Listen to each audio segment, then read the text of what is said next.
اردو ادیب کی صورتحال 12 بنکی سے ایک خط دسمبر 1993 تا فروری 1994 چودھری محمد نعیم انگریزی سے ترجمہ اجمل کمال ڈیئر ایڈیٹر، اس وقت جب میں آپ کے رسالے کے خاص شمارے کے لیے لکھنے بیٹھا ہوں، میں نے پچھلے 3 مہینے شمالی ہندوستان کے ایک چھوٹے سے شہر 12 بنکی میں گزارے ہیں، جو شکاگو میں ادب کے سیمیناروں سے ہزاروں میل دور واقع ہے۔ دوسری طرف 12 بنکی اتر پردیش کے صدر مقام لکھنؤ سے، جو کبھی اپنی نفیس اردو کے زیر اثر تہذیب کے لیے معروف تھا اور اب روز افزوں زوال کا شکار ہے، صرف 17 میل دور ہے، اور ایودھیا سے صرف 70 میل کے فاصلے پر، جہاں 1 سال پہلے ایک بے قابو ہجوم نے چند نہایت ہوشیار افراد کی قیادت میں 16ویں صدی کی بنی ہوئی ایک مسجد کو مسمار کر دیا تھا۔ چند ہفتے پہلے ایک مشاعرے میں، جس میں سینکڑوں سننے والے موجود تھے، میں نے ایک شاعر کو اپنے اس سپاٹ شعر پر بے پناہ داد پاتے سنا تھا: سب میرے چاہنے والے ہیں، میرا کوئی نہیں، میں بھی اس ملک میں اردو کی طرح رہتا ہوں۔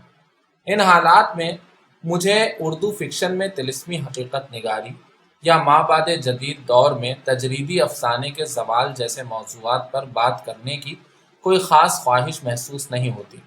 میں صرف اردو کے بارے میں بات کر سکتا ہوں، اور اس بارے میں کہ ہندوستان میں اردو کا ادیب ہونا آج کیا معنی رکھتا ہے، اس لیے میں اسی موضوع پر بات کروں گا۔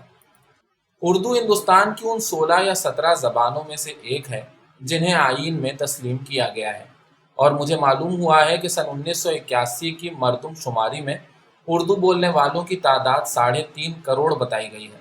تاہم کوئی علاقہ اس زبان سے مخصوص نہیں ہے۔ برسوں پہلے کسی مبہم سیاسی محرک کے زیر اثر اسے کشمیر میں ریاستی زبان کا درجہ دینے کا اعلان کیا گیا تھا، لیکن اس بدبخت ریاست کے لوگوں کی مادری زبانیں کشمیری، ڈوگری اور لداخی ہیں، نہ کہ اردو۔ دوسری طرف ان ریاستوں میں جہاں اردو بولنے والے لوگ صدیوں سے جیتے اور مرتے آئے ہیں، اردو کو ثانوی ریاستی زبان کا مکمل درجہ بھی حاصل نہیں۔ میری والدہ نے حال ہی میں اپنی وصیت اردو میں تحریر کی، لیکن اسے سرکاری طور پر رجسٹر کرانے کے لیے انہیں اس کا ہندی میں ترجمہ کرانا پڑا۔ لکھنؤ اور 12 بنکی کے اردو بولنے والے بچے پرائمری اور سیکنڈری سطح کی تعلیم اردو میں حاصل نہیں کرتے۔ میں اپنی بہن کو اردو میں خط لکھتا ہوں، جبکہ خود اسے اپنے بیٹوں سے ہندی میں خط و کتابت کرنی پڑتی ہے۔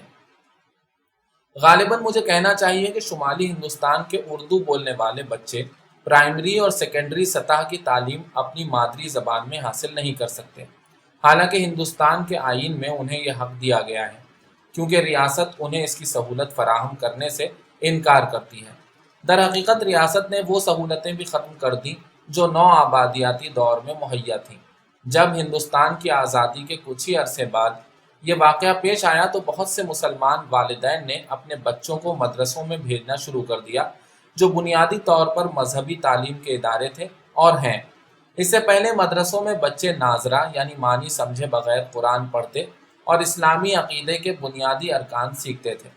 اب اسی تناظر میں وہاں انہیں اردو لکھنا پڑھنا بھی سکھایا جاتا ہے، لیکن اس کے سوا کسی اور مضمون کی تعلیم نہیں دی جاتی۔ یہاں سے فارغ ہو کر یہ بچے عام اسکولوں میں پہنچتے ہیں اور تقریباً ہر مضمون میں خود کو اپنے ہم سبقوں سے پچھڑا ہوا پاتے ہیں۔ ممکن ہے مدرسے کی تعلیم نے انہیں بہتر مسلمان بنا دیا ہو، لیکن زندگی کی عام مسابقتوں میں حصہ لینے کے لیے وہ مناسب طور پر تیار نہیں ہوتے، اور اردو کے جس عظیم ورثے کے بارے میں ہمیشہ بلند بانگ دعوے کیے جاتے ہیں، اس سے بھی پوری طرح آشنا نہیں ہوتے۔ اردو کے بارے میں ایک دعویٰ جو مستقل کیا جاتا ہے یہ ہے کہ یہ امتزاج اور ہم آہنگی کی علامت ہے، کہ یہ ایرانی اور ہندوستانی تہذیب یا مسلمانوں اور ہندوؤں کے تال میل کی نشانی ہے۔ آج اس قسم کا دعویٰ کچھ زیادہ معنی نہیں رکھتا۔ آج ہندوستان میں اردو تقریباً مکمل طور پر مسلمانوں کی زبان ہے، مگر تمام مسلمانوں کی نہیں۔ مثال کے طور پر یہ بنگال اور کیرلا کے مسلمان مچھیروں کی زبان نہیں ہے، اور نہ شمالی ہندوستان کے قصبوں اور دیہاتوں میں رہنے والی ناخواندہ نچلے طبقے کی عورتوں کی زبان ہے۔ زیادہ سے زیادہ اسے شہری مسلمانوں، خاص طور پر مردوں، اور زیادہ خاص طور پر شمالی ہندوستان میں رہنے والوں کی زبان کہا جا سکتا ہے، اور یہی وہ لوگ ہیں جنہیں ریاست کی جانب سے اردو کے ساتھ معاندانہ رویے سے ثقافتی خطرہ محسوس ہوتا ہے۔ ممکن ہے یہ وہ لوگ ہوں جن کے آبا نے مسلم قوم پرستی کا نعرہ لگایا اور پاکستان بنایا، لیکن کیا ضروری ہے کہ باپوں کے کیے ہوئے گناہوں کی سزا ان کی اولاد کو دی جائے؟ اردو بڑی شیریں زبان ہے۔ میں شمار نہیں کر سکتا کہ میں نے یہ جملہ کتنی بار دوسری ہندوستانی زبانیں بولنے والوں سے سنا ہے۔ جو ہی ان پر انکشاف ہوتا ہے کہ میں اردو بولتا اور پڑھاتا ہوں، لیکن کیا انہیں خود اپنی زبانیں شیریں معلوم نہیں ہوتی؟ آخر وہ اردو کی اس شیرینی کو کس پیمانے سے ناپتے ہیں؟ بدقسمتی سے اس جملے کا مطلب فقط یہ ہوتا ہے کہ وہ ایک خاص انداز کی گائیکی کے رسیا اور میرے محبوب، پاکیزہ اور چودھویں کا چاند جیسے ناموں والی فلمیں دیکھنے کے شائق ہیں۔ ان کے نزدیک اردو محض غزلیہ شاعری اور طوائف اور اس کے مربی پر مشتمل ثقافت کا نام ہے۔ اس طرح معلوم ہوتا ہے کہ اردو کی شیرینی دراصل اس قسم کے ثقافتی ماحول کی طرف اشارہ کرتی ہے جسے انحطاط پذیر اور جاگیردارانہ کہا جاتا ہے۔ پھر اردو بولنے والوں میں ایسے لوگ ہیں جو فخریہ اعلان کرتے ہیں کہ اردو سب سے شیریں زبان ہے۔ ان کے ذہنوں میں بھی اس سے ملتی جلتی بات ہوتی ہے۔ فرق یہ ہے کہ وہ اس سے تہذیبی نفاست مراد لیتے ہیں۔ یہ عجیب بات ہے کہ میں نے کبھی کسی اردو بولنے والے کی زبان سے مراٹھی یا تامل کے شیریں ہونے کی بات نہیں سنی۔ تاہم وہ لوگ یہ صفت برج اور اودھی جیسی شمالی بولیوں کے لیے ضرور استعمال کرتے ہیں کہ اس صورت میں ان کے ذہن میں گاؤں کی الہڑ دوشیزاؤں اور دیہاتی رسم و رواج کا تصور پیدا ہوتا ہے۔ چنانچہ کسی زبان کے شیریں کہلانے کے لیے یہ ضروری ہے کہ اس کا تصور کسی دور دراز کی چیز کے طور پر کیا جائے جو نوسٹیلجیا کا حصہ ہو، بلکہ جس میں کسی حد تک زوال پذیری کا بھی اشارہ موجود ہو۔ ہندوستان میں اردو کے مستقبل کا اندازہ لگانے کے لیے غزل گانے والوں کی بڑھتی ہوئی تعداد اور مقبولیت پر انحصار کرنا اتنا ہی عبرتناک ہے جتنا ہندوستانی ٹیلی ویژن پر کسی غزل شو کے لیے لگایا گیا مسلم ڈیزائن کا سیٹ۔ اسی ٹیلی ویژن پر جس کے لکھنؤ اسٹیشن سے اردو میں دن میں صرف ایک بار 5 منٹ کی خبریں نشر کی جاتی ہیں اور ہفتے میں ایک بار آدھے گھنٹے کا ایک اور پروگرام۔ اس کے برخلاف ہندوستان کی اطلاعات و نشریات کی وزارت بہت سی محنت اور پیسے خرچ کر کے اردو مجلس کے نام سے روزانہ کئی گھنٹے کے پروگرام نشر کرتی ہے جن کا رخ پاکستان کی طرف ہوتا ہے۔ یہ تعجب کی بات نہیں کہ ہندوستان کے اردو ادیب ایک عجیب و غریب مخلوق ہیں۔ وہ خود کو درپیش چیلنجوں کے باوجود متواتر پیدا ہو رہے ہیں۔ فرض کیجئے آپ ایک ذہین نوعمر ہیں جو شمالی ہندوستان میں ایک ایسے گھر میں پرورش پا رہا ہے جو بہت زیادہ مفلس نہیں اور جہاں والدین اپنے بچوں کا مقدور بھر خیال رکھتے ہیں۔ بہت زیادہ امکان اس بات کا ہے کہ آپ مسلمان بھی ہوں گے۔ آپ کو گھر پر مولوی ناظرہ قرآن پڑھانے آئے گا اور ممکن ہے اردو لکھنا پڑھنا بھی سکھا دے۔ لیکن آپ کے والدین کو اپنے محلے میں تو کیا، شہر میں بھی کوئی ایسا پرائمری یا سیکنڈری اسکول نہیں ملے گا جہاں ذریعہ تعلیم اردو ہو، اور اگر ملے گا بھی تو وہ اس قدر خراب ہوگا کہ وہ آپ کو اس میں داخل نہیں کرائیں گے۔ چنانچہ آپ کو کسی پرائیویٹ انگریزی میڈیم اسکول یا سرکاری ہندی میڈیم اسکول میں داخل کرایا جائے گا۔ جب تک آپ ہائی اسکول میں پہنچیں گے آپ کے اندر بہت کم اردو باقی بچی ہوگی۔ یوں بھی یہ وقت سائنس اور ریاضی اور انگریزی پر توجہ دینے کا ہے کیونکہ آپ کو یونیورسٹی میں داخلہ لینے کی تیاری کرنی ہے۔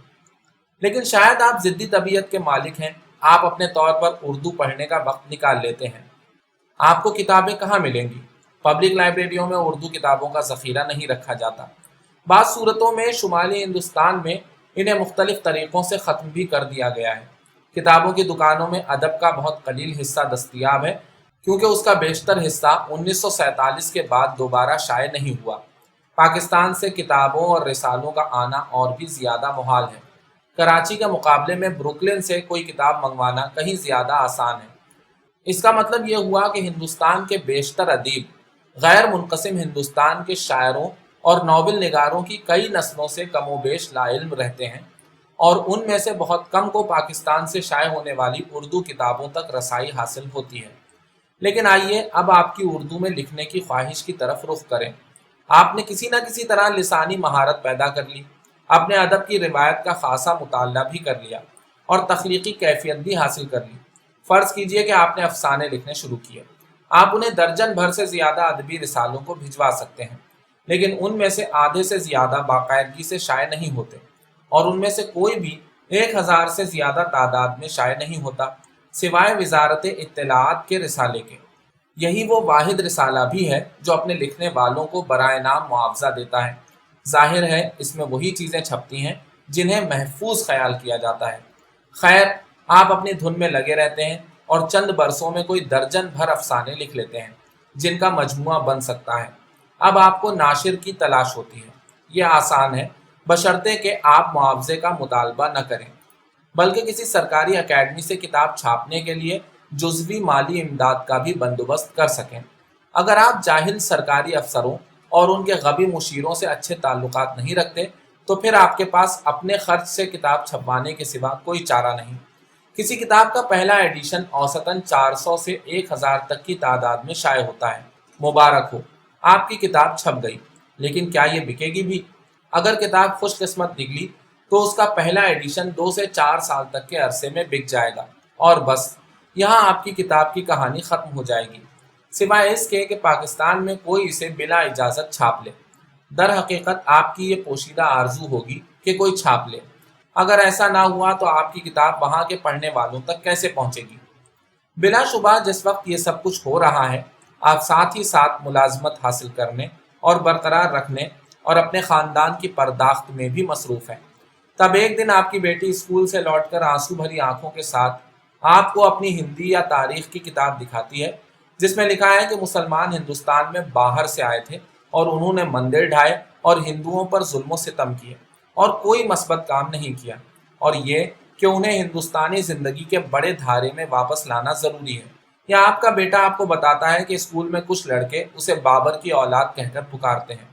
آپ اپنے بچوں سے کیا کہیں گے؟ یا شاید آپ خود بھی اس تجربے سے گزر چکے ہیں جب آپ نکڑ کی دکان تک گئے تھے اور وہاں دیوار پر بھدے حرفوں میں یہ نعرہ لکھا ہوا دیکھا تھا، بابر کی سنتان، جاؤ قبرستان یا پاکستان۔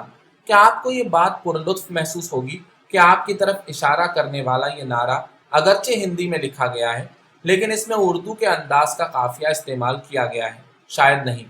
ہاشم پورہ، ملیانہ، بھاگلپور، میرٹھ، بھیونڈی، بڑودہ، احمد آباد، حیدرآباد، بمبئی، سورت، بھوپال اور دوسری بہت سی جگہوں پر جو کچھ پیش آیا وہ کسی بھی طرح پرلطف نہیں تھا۔ چنانچہ آپ گھر لوٹ آتے ہیں اور ایک افسانہ لکھتے ہیں اردو میں، کیونکہ ہندوستان میں اردو میں لکھنا اب یقیناً ایک سیاسی عمل ہے۔ اس سے آپ کو کچھ زیادہ طاقت تو حاصل نہیں ہوگی، لیکن اس کے ذریعے آپ اپنے وجود کی حقیقت پر اصرار کر سکیں گے۔ طاعون کی وباؤں کے اس زمانے میں اتنا بھی بہت ہے۔